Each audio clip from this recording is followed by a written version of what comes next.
পবিত্র কালামুল্লাহ শরীফ থেকে তিলাওয়াত করার জন্য এক বিস্ময় বালক। দুটি পাতায় একটি কুড়ির দেশ হযরত শাহজালাল রহমতুল্লাহি আলাইহির পদস্পর্শ ধন্য সিলেট থেকে আগত ছোট্ট বন্ধু হাফেজ কলিম সিদ্দিকী এবারে আসছে মঞ্চে আসছে হাফেজ কলিম সিদ্দিকী। এসো শান্তির মোহনা, এসো কোরআনে। আসসালামু আলাইকুম ওয়া রাহমাতুল্লাহি ওয়া বারাকাতুহু। ওয়া আলাইকুম আসসালাম ওয়া রাহমাতুল্লাহি ওয়া বারাকাতুহু। أعوذ بالله من الشيطان الرجيم. بسم الله الرحمن الرحيم. فإن عصوك فقل إني بريء مما تعملون وتوكل على العزيز الرحيم الذي يراك حين تقوم وتقلبك في الساجدين إنه هو السميع العليم. هل أنبئكم على من تنزل الشياطين؟ تنزل على كل أفاك أثيم يلقون السمع وأكثرهم كاذبون والشعراء يتبعهم الغاوون. ألم تر أنهم في كل واد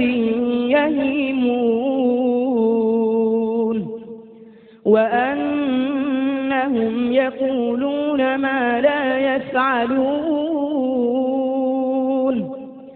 إلا الذين آمنوا وعملوا الصالحات وذكروا الله كثيرا وانتصروا من بعد ما ظلموا وسيعلم الذين ظلموا أي منقلب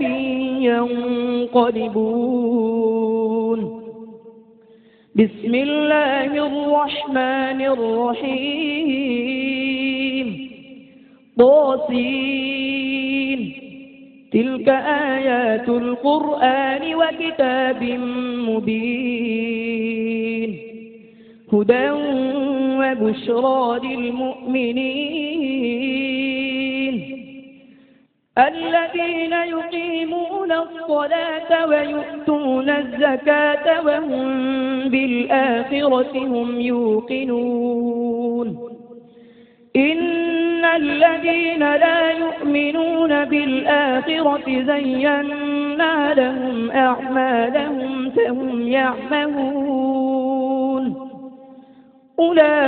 أولئك الذين لهم سوء العذاب وهم في الآخرة هم الأخسرون. صدق الله العظيم. صدق الله العظيم. মাশাআল্লাহ, চমৎকার তিলাওয়াত করেছে হাফেজ কলিম সিদ্দিকী। তুমি কবে থেকে চোখে দেখতে পাও না? জন্ম থেকে। তাহলে তুমি এই কোরআন পড়লে কিভাবে বা শিখলে কিভাবে? হুজুর আমাকে বলে বলে দিচ্ছে, তারপর আমি কোরআন শিখছি। আরেকজন বলে দিয়েছে আর তাতে তুমি কোরআন শিখেছো? জি। এতে তোমার কয় বছর লেগেছে? 2 মাস।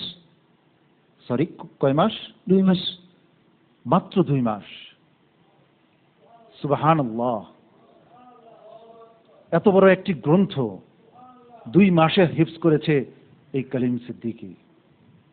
পৃথিবীতে এমন কি একটি গ্রন্থ আছে যা পরিপূর্ণ মুখস্থ রাখতে পারে কোনো মানুষ? একমাত্র ঐশী গ্রন্থ, আল্লাহর প্রদত্ত, আল্লাহর নাজিল করা গ্রন্থ বলেই পবিত্র কোরআনকে অন্তরে ধারণ করা সম্ভব। আর সেই কোরআনকে মাত্র 2 মাসে হিফজ করেছে কলিম সিদ্দিকী। আমি বিস্ময়াভিভূত, আমি অবাক, আমি হতভম্ব। নিশ্চয়ই আল্লাহ রাব্বুল আলামিনের রহমত এই কলিম সিদ্দিকীর উপর রয়েছে, যার কারণে মাত্র 2 মাসে সেই কোরআনের হিফজ সম্পন্ন করতে পেরেছে।